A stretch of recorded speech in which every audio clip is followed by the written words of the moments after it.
Shalom Yesharala. First and foremost, I'm going to give all praises and glory to Yahweh, Ba'ashem, Yahushai, Ba'ashem, Rucha Kodash. Double honors to the apostles and elders of Great Millstone. Peace and blessing to those Akim that's preached the word in all truth and sincerity, along with the Israelite foreigner brothers that relate the heathens. But the line of outside goes back to the nation of Israel, which nation of Israel are you so-called Negroes, Latinos, and Native Americans through the prophecies and curses of Deuteronomy 28 chapter and throughout the Bible. So this is brother Yakar Ahmad back into the video, and today's video will be entitled There's Only One God. I'm just going to go on some precepts and Lord willing, you brothers and you sisters out there be edified through the spirit and power of Yahweh Ba'Shem Shai. There's only one God, and the true name of the Heavenly Father, who in the world ignorantly calls God, his name is Yahweh, which means he is or he is to be, and because in this world, many pagan gods are worshipped, but we know according to the scriptures, there's only one God, and the scriptures support that. And but before I go into the scriptures, I just looked up this term, monotheistic. Monotheistic. Monotheistic, which means relating to or characterized by the belief that there is only one God, which is true. And his name is the true God of the universe is the Heavenly Father Yahweh that created everything. And he also has a son, of course, which his name is Yahweh Shai. He's the only begotten son. And when you go to Deuteronomy 32, chapter 32, verse 39, it says, see now that I, even I am he, and there is no God with me. So there's no other God with up there with the Heavenly Father Yahweh in the heavens. It says, I kill and I make alive, I wound and I heal, neither is there any that can deliver out of my hand. And that's right, man. So because remember, the Lord deals with balance. The Lord, he kills and he makes alive. He wounds and he heals. And if the Lord has the green light on you to get judged, you will be judged, man. There's no one on earth that can do, they can't do nothing to help you escape the judgment from Yahweh Ba'Shem Shai, man. You see? So that's why we fear that the Heavenly Father Yahweh through his only begotten son Yahweh Shai, because we know that they can take us out in various fashions, because before judgment goes out, the Heavenly Father Yahweh has to have the give the green light, because even Yahweh Shai said a sparrow cannot drop a lecture, which is a sparrow, which is a bird, cannot basically die if the Heavenly Father didn't sanction it. Let's see.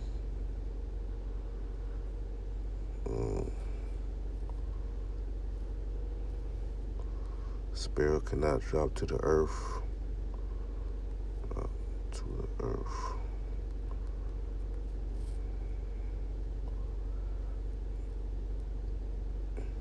Let's see, is this one?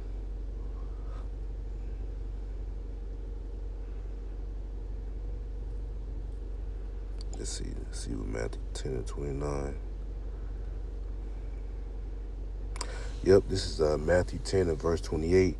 It says, and fear not them which kill the body, but are not able to kill the soul, which is, Hallelujah, how we started talking about not fearing mortal man, because it's only so much a mortal man can do. It says, but rather fear him which is able to destroy both soul and body in hell. And right, so, and that's talking about the Heavenly Father Yahweh, because this is not talking about, you going in hell in the sense of going underground and the Lord just torture you. Nah, it's not talking about that. It's talking about on how, the Lord can bring grievous judgment upon you, and it can feel like you're in hell. Hell just means a low condition. The Lord can bring a grievous judgment upon you to make you be put in a low position. The Lord can make you, for example, the Lord can make you make you fall off a building and he still can make you survive. You can fall from a 60-story building and the Lord can still make it to the point you survive that fall. Your spirit is still in your body. So that's why we fear the Heavenly Father Yahweh, man, because he's the Father of spirits. He's the one that controls death and controls life.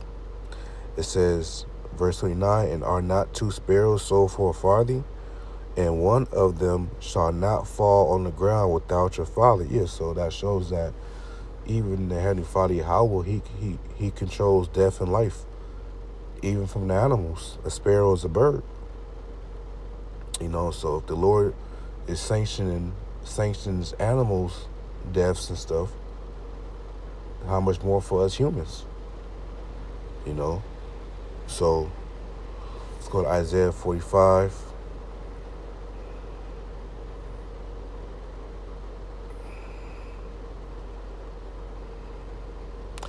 It's Isaiah 45 and verse 5. It says, I am the Lord Yahweh, and there is none else. There is no God beside me. I girded thee, though thou hast not known me. Right. So there's only one God. The Heavenly Father Yahweh, man.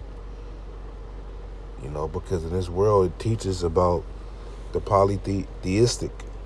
Let's look up polytheism. It says the belief in or worship of more than one God, and that's the ways of the heathen, which is idol worship. They worship multiple gods, man. You have Virgin Mary, you have, back then, in the ancient world, our forefathers worshiped Baal, Ashtoreth, the Dagon,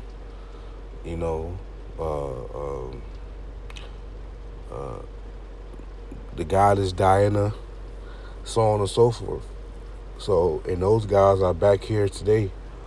They just got different names. These guys that we see now, these pagan gods, they all existed back then. They just got different names now, but it's the same spirit. So let's go. Oh, Queen of Heaven worship. The modern day Queen of Heaven worship is Virgin Mary. That's the modern day Queen of Heaven worship in Christianity, man. But let's go to Psalms chapter 115.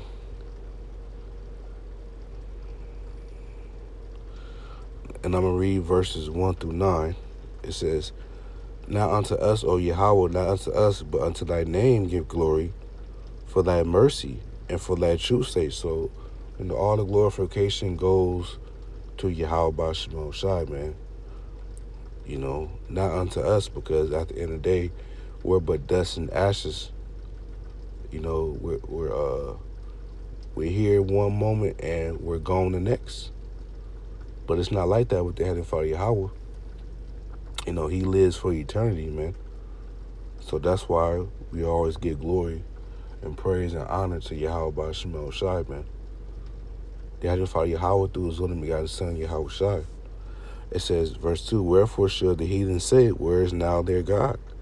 Because, it's been a very long season with us not having our power, man, by us,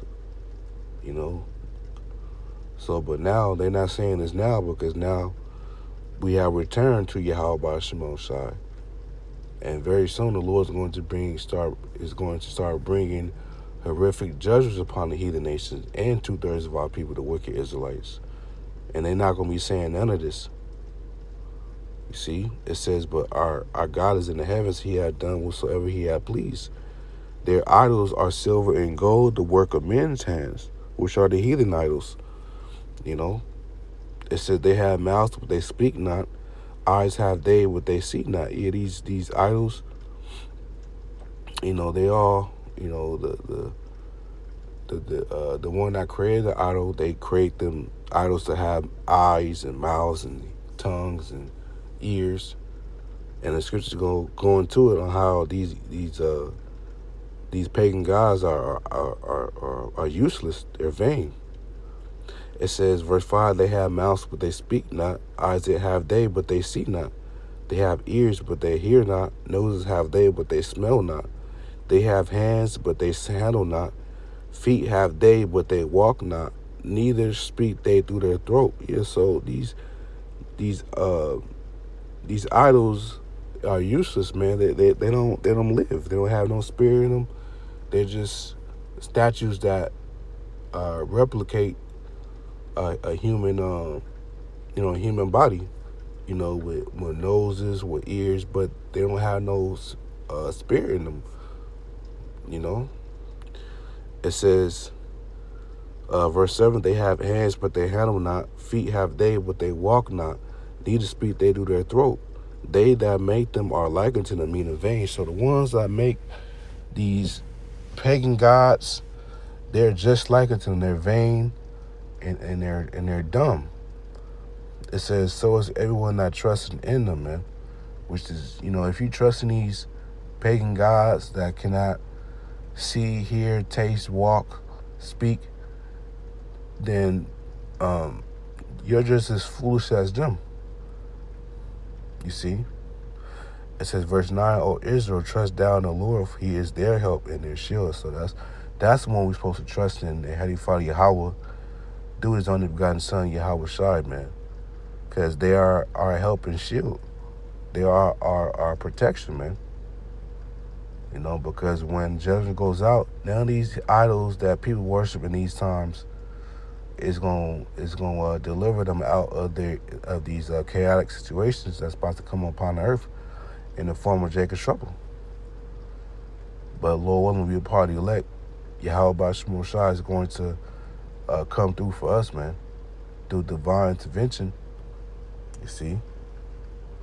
And one last precept. So there's many precepts on that supports there's only one God. It's Isaiah 42 and verse